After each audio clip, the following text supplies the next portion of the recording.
Sudhagad education सोसायटीचे पूर्व प्राथमिक, माध्यमिक व उच्च माध्यमिक विद्यालय कळंबोली मराठी, हिंदी, इंग्रजी, उर्दू माध्यम यांच्या सौजन्याने शैक्षणिक व्हिडिओ मध्ये आपलं सर्वांचं स्वागत आहे.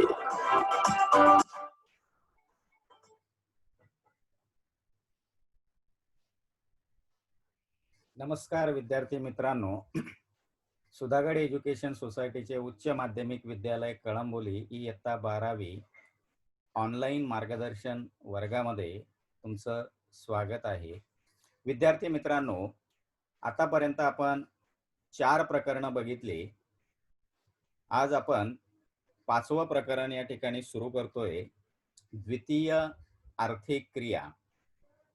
हे प्रकरण पाहण्याच्या अगोदर आपण जे 4थं प्रकरण बघितलं ते प्राथमिक आर्थिक क्रियांचं आहे.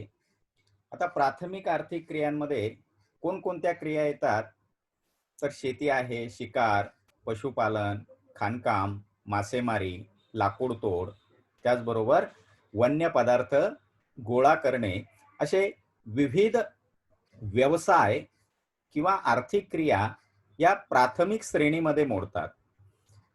तर द्वितीय श्रेणी व्यवसाय जे आहेत ते प्राथमिक श्रेणीच्या व्यवसायांवर आधारित असतात. विद्यार्थी मित्रांनो, ते व्यवसाय पाहण्याच्या अगोदर या ठिकाणी एक कृती तुम्हाला दिलेली आहे.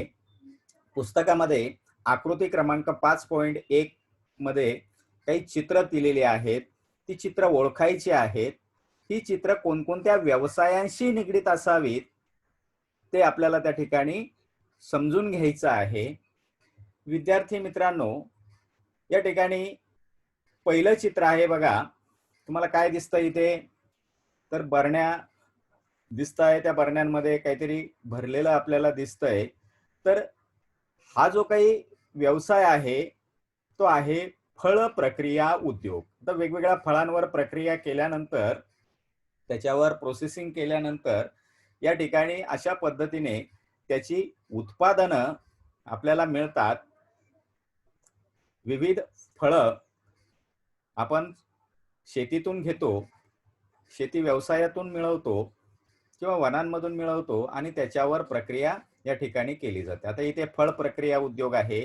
त्यानंतर दुसरा उद्योग आहे बघा, इथे आपल्याला दागिने व्यवसाय दिसतोय. दागिन्यांवर नक्षीकाम करणे, दागिने बनवणे हा एक व्यवसाय या ठिकाणी दिलेला आहे. त्यानंतर तिसरा व्यवसाय दिलेला आहे बघा. या ठिकाणी आपल्याला एक प्लांट दिसतोय आणि तो प्लांट आहे औष्णिक वीज प्रकल्प. म्हणजे या प्रकल्पामध्ये, या उद्योगामध्ये या ठिकाणी वीज निर्माण केली जाते.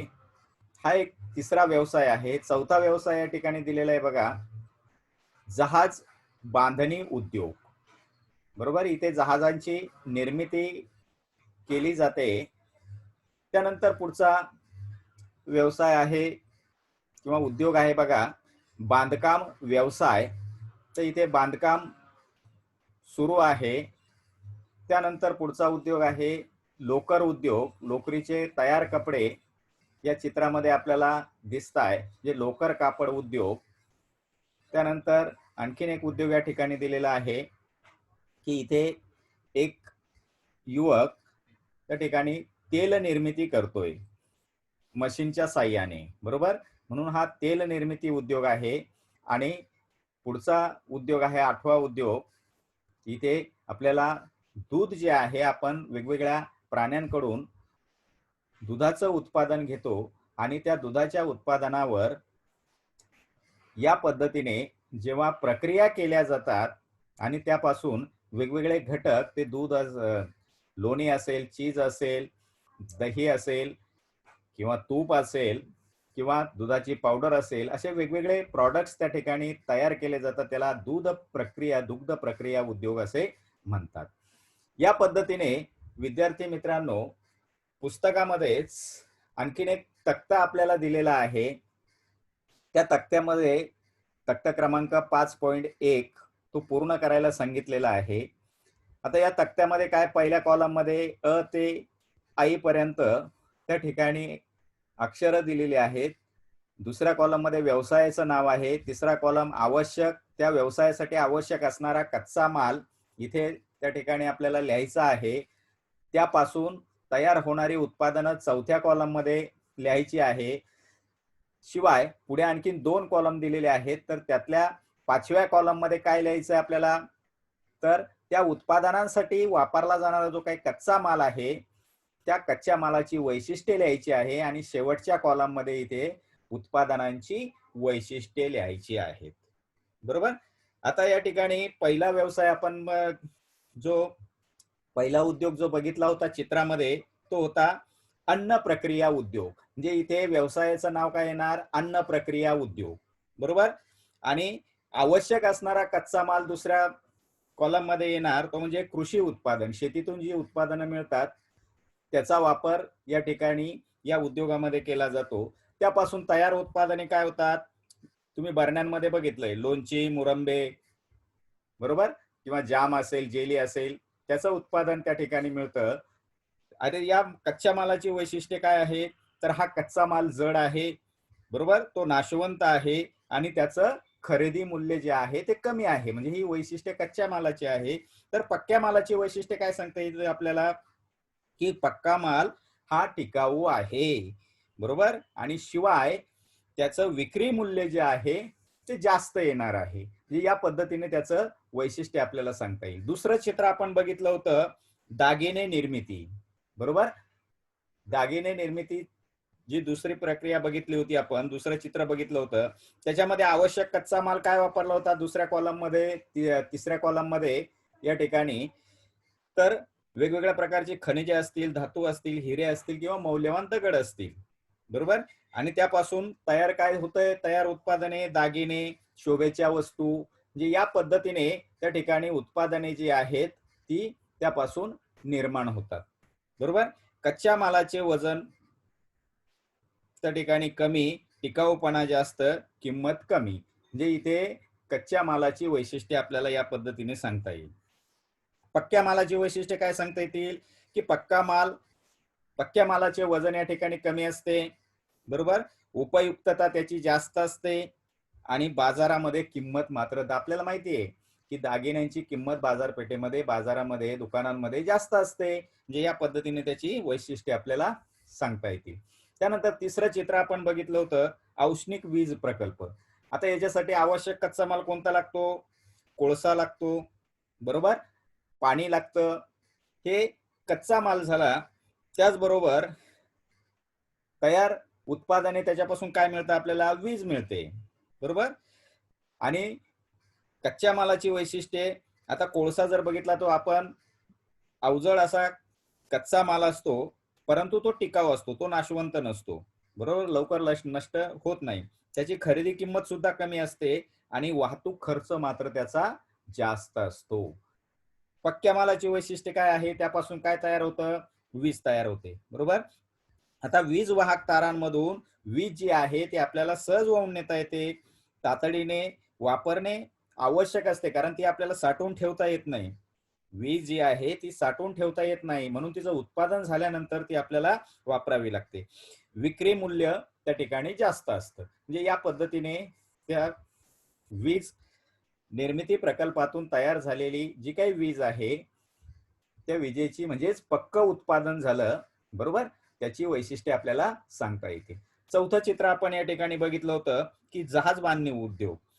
आता जहाज बांधणी उद्योगामध्ये आवश्यक कच्चा माल काय असतो, खनिजे, लाकूड किंवा वेगवेगळे धातू त्याच्यामध्ये वापरले जातात आणि उत्पादन काय होतं, मोठमोठे जहाज त्यापासून तयार केली जातात.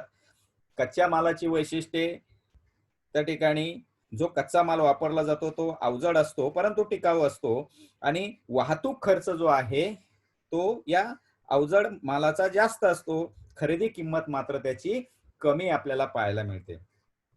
या पद्धतीने त्याची पक्का माल जो आहे म्हणजे जहाज जे आहेत त्याची वैशिष्ट्ये जर आपण बघितली तर या जहाजांचा आपल्याला दीर्घकाळ उपयोग, एकदा जहाज निर्माण झालं की ते दीर्घकाळ आपल्याला वापरता येतं, उपयोग करता येतो आणि त्याची विक्री किंमत जी आहे ती सुद्धा खूप जास्त असते. म्हणजे या पद्धतीने त्या ठिकाणी जहाज बांधणी उद्योग आहे. त्यानंतर बांधकाम उद्योग.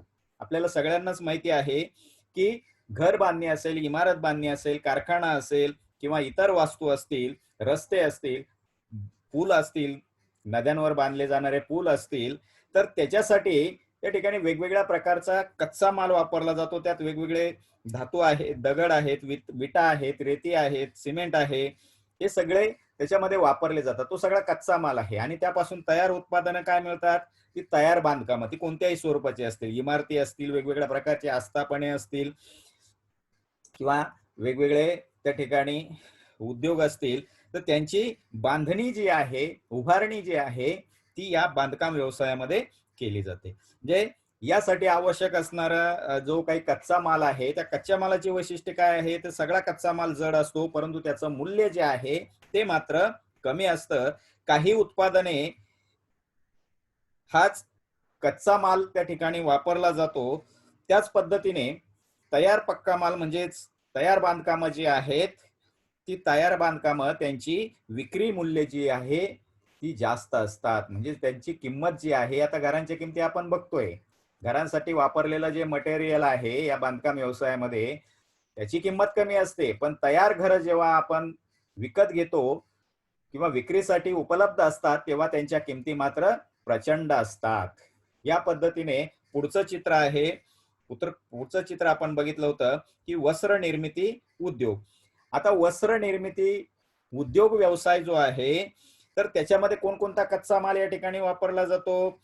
तर कापूस हा शेतीतून पिकतो, मेंढ्यांपासून लोकर मिळते, याचबरोबर इतर कृषी किंवा पशुवर आधारित उत्पादने जी आहेत त्याचा वापर या ठिकाणी वस्त्र निर्मितीसाठी कच्चा माल म्हणून केला जातो आणि त्यापासून तयार कपडे जे आहेत, सुती वस्त्र किंवा लोकरी वस्त्र जे आहेत किंवा इतर तयार वस्तू त्यांची निर्मिती या ठिकाणी या व्यवसायातून केली जाते, या उद्योगातून केली जाते.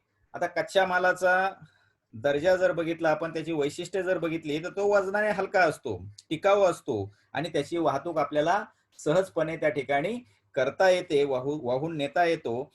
शिवाय या कच्च्या मालाचं मूल्य जे आहे ते सुद्धा कमी असतं. या उलट जो काही तयार पक्का माल होतो त्याची वैशिष्ट्ये जर बघितली आपण, तर तोही वजनाने हलका असतो, टिकाऊ असतो, त्याची वाहतूकही आपल्याला सहज शक्य होते, करता येते आणि उत्पादन त्याचं जास्त असतं. तयार उत्पादने जे आहेत ते बाजारपेठेमध्ये जास्त मूल्याने त्या ठिकाणी विकली जातात. म्हणजे या पद्धतीने त्याची वैशिष्ट्ये आपल्याला सांगता येतील. त्यानंतर पुढचं बघितलं होतं चित्र आपण तेलाचा घाणा किंवा तेल निर्मिती उद्योग. आता याच्यामध्ये शेतीतून वेगवेगळी जी पिकं घेतो त्या तेल बियांचं उत्पादन पण शेतकरी घेतो, बरोबर. अशा ज्या तेलबिया आहेत त्या तेलबिया या उद्योगामध्ये कच्चा माल म्हणून वापरतात. म्हणजे तेलबिया ही कृषी उत्पादने कच्चा माल म्हणून या उद्योगामध्ये वापरतात आणि त्यापासून वेगवेगळ्या प्रकारची खाद्य तेले किंवा इतर उत्पादने जी आहेत किंवा पशुखाद्य जे आहे त्याची निर्मिती या व्यवसायातून केली जाते, बरोबर. कच्च्या मालाची वैशिष्ट्ये जर बघितली आपण, तर ते हा कच्चा माल नाशवंत असतो. म्हणजे शेती उत्पादनातला बहुतांशी माल जो आहे तो नाशवंतच असतो, वजनाने जड असतो, त्याची विक्री किंमत जी आहे बाजार मूल्य तेही कमी असतं. या उलट तयार होणारा माल म्हणजे तेल जी आहेत ती तेल त्या ठिकाणी अधिक टिकाऊ असतात, वापरयोग्य उत्पादन असतं, वजनाने जड असतात, विक्री मूल्य जे आहे ते जास्त असतं. आणि शेवटचं चित्र आपण या ठिकाणी बघितलं होतं की अन्न प्रक्रिया उद्योग.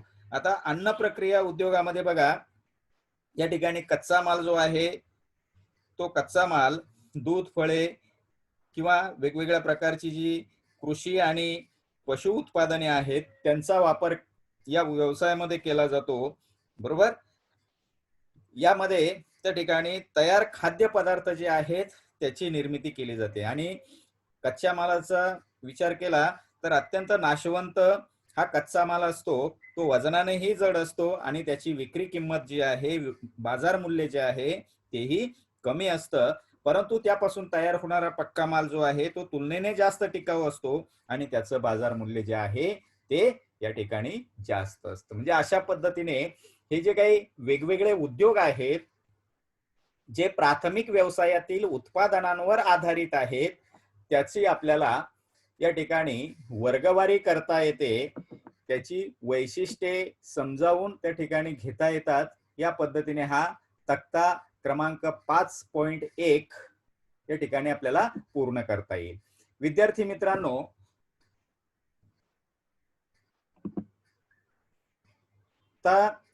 आज आपण या ठिकाणी द्वितीय आर्थिक क्रिया बघतोय. आता या द्वितीय आर्थिक क्रियांमध्ये द्वितीय आर्थिक क्रिया म्हणजे काय, तर निसर्गातून उत्पादित केलेल्या उत्पादनांपैकी काही उत्पादने आपण थेट वापरतो, म्हणजे त्या उत्पादनांचा आपण आहे तसा वापर करतो. लक्षात घ्या. तर काही उत्पादने जी आहेत त्या उत्पादनांवर आपल्याला प्रक्रिया कराव्या लागतात. ती उत्पादने आपल्याला प्रत्यक्ष वापरता येत नाही किंवा डायरेक्ट वापरता येत नाही आणि यातूनच टिकाऊ उत्पादने त्या ठिकाणी तयार होत असतात.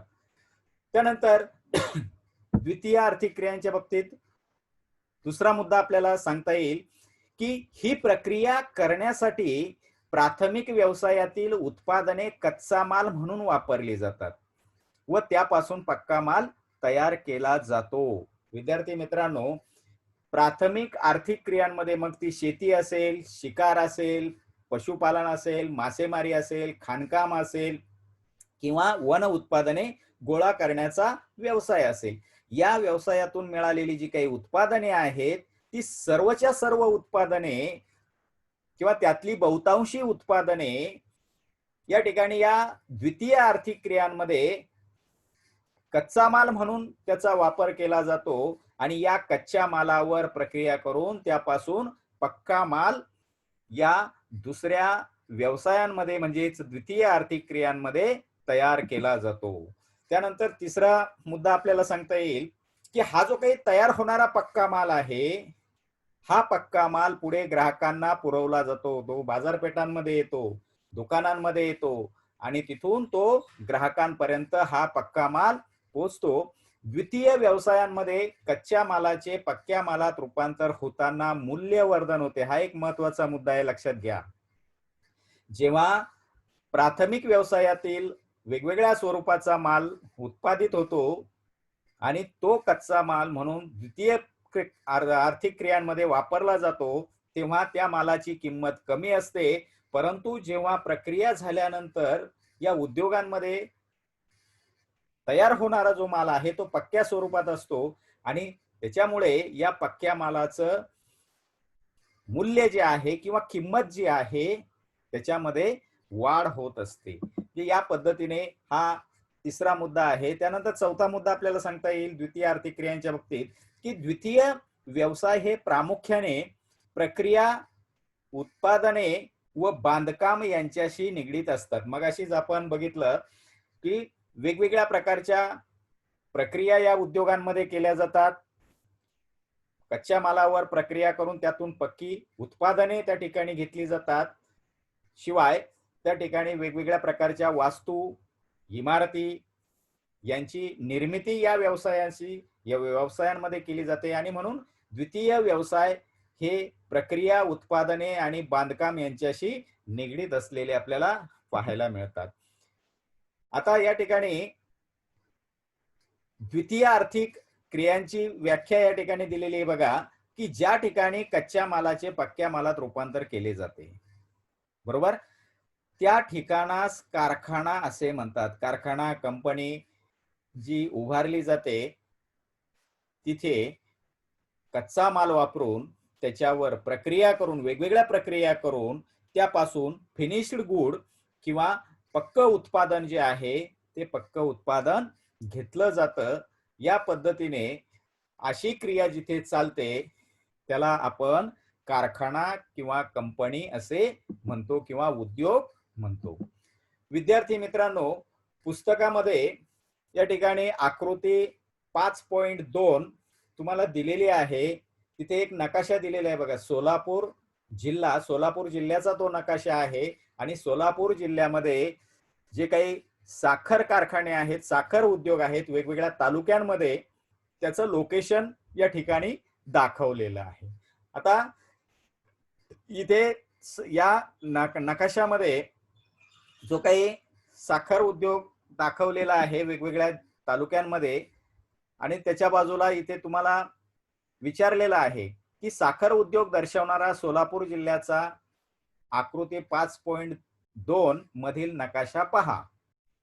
हा नकाशा पाहून काय करायचंय की तिथे एक शेतकरी आहे शामराव नावाचा, या शामरावाची शेती आहे आणि ती शेती या ठिकाणी लाल रंगाने दाखवलेली बघा, तिथे लिहिलेलं आहे अ या ठिकाणी या शामरावांची शेती आहे आणि त्यांनी त्या शेतीमध्ये ऊस लागवड केलेली होती. या ऊसाची त्यांनी नुकतीच तोड केलेली आहे.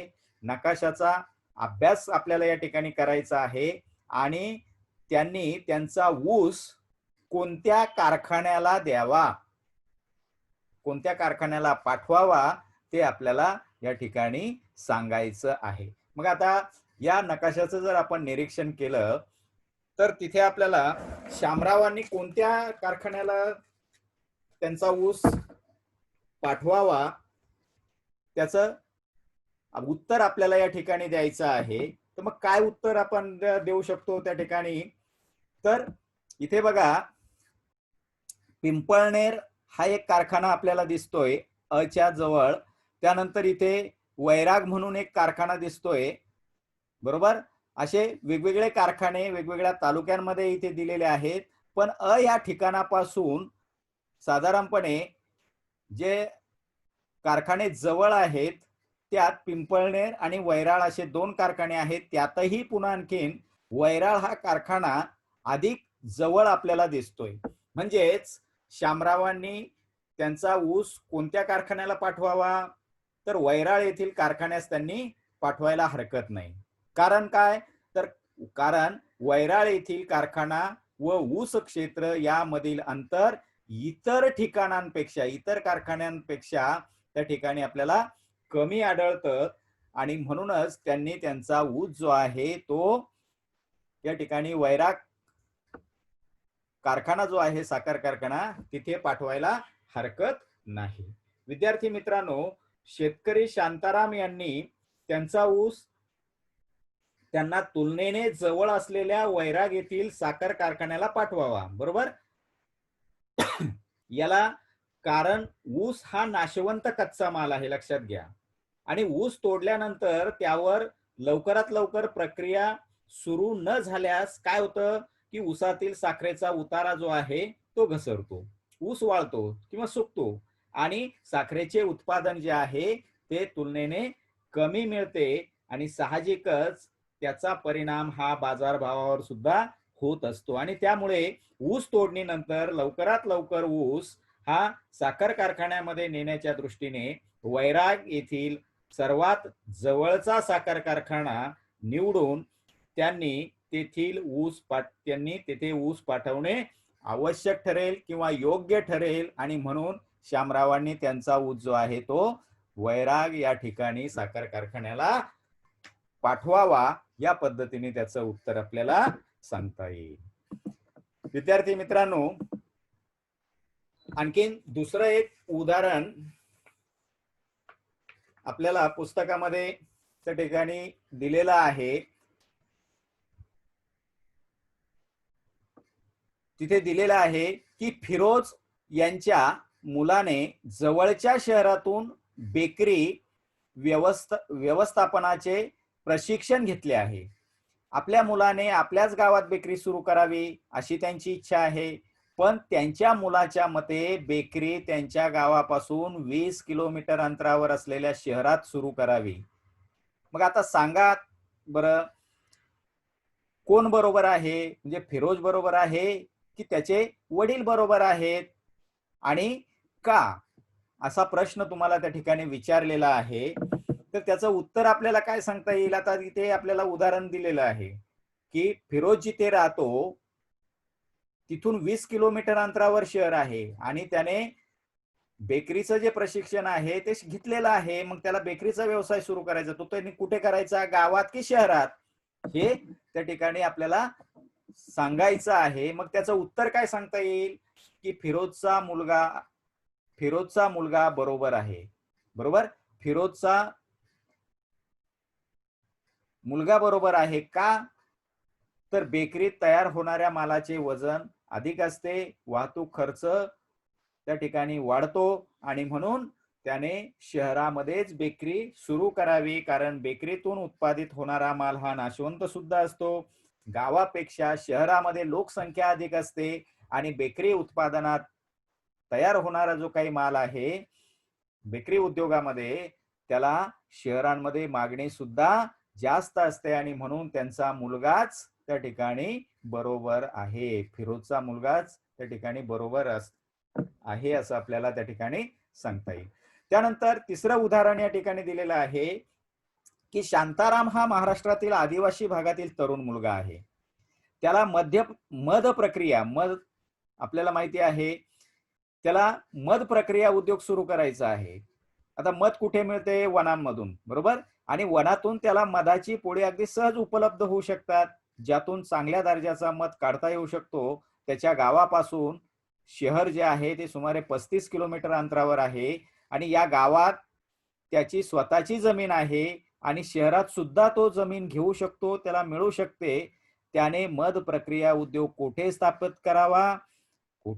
करावा, कुठे सुरू करावा, गावामध्ये की शहरामध्ये, आणि का? तर याची उत्तर काय येतील? तर साधारणपणे त्याला दोन्ही ठिकाणी हा व्यवसाय स्थापन करता येईल, कारण कच्चा माल व पक्का माल यांच्या वजनामध्ये फरक होत नाही. पण विद्यार्थी मित्रांनो, मध हे प्रामुख्याने त्या ठिकाणी जंगलातून किंवा वनातून मधमाशांद्वारे, मध पोळांच्या द्वारे त्या ठिकाणी मिळवलं जातं आणि म्हणून तिथेच त्याने हा व्यवसाय सुरू करणं अधिक योग्य राहील, अधिक फायद्याचं राहील. कारण मिळणारं मध हे शुद्ध असतं, तिथेच त्याचं पॅकिंग करून तो शहरामध्ये त्या ठिकाणी विक्रीसाठी पाठवू शकतो. या पद्धतीने त्याची उत्तरं आपल्याला देता येतील. आता प्रक्रिया उद्योग हा स्थानमुक्त उद्योग आहे आणि तो गावात किंवा शहरात परिस्थितीप्रमाणे कुठेही स्थापन आपल्याला करता येतो. मात्र तरीही त्या ठिकाणी मधाची बाजारपेठ जी आहे ती शहरांमध्ये असल्यामुळे प्रक्रिया उद्योग शहरामध्ये स्थापन करणे जास्त योग्य ठरेल. याला कारण भरलेले मध बाटली बंद केल्यानंतर त्याचे वजन खूप वाढणार, तसेच त्याची वाहतूकही जिकरीची होणार आणि त्यामुळेच त्याने मध प्रक्रिया उद्योग बाजारपेठेजवळच शहरांमध्ये स्थापन करणे अधिक योग्य ठरेल. या पद्धतीने आपल्याला त्या ठिकाणी त्याचं उत्तर देता येईल. विद्यार्थी मित्रांनो, इथे आज आपण थांबूया. राहिलेला बाकीचा भाग जो आहे तो पुढच्या व्हिडिओमध्ये त्या ठिकाणी अभ्यासू. धन्यवाद मित्रांनो.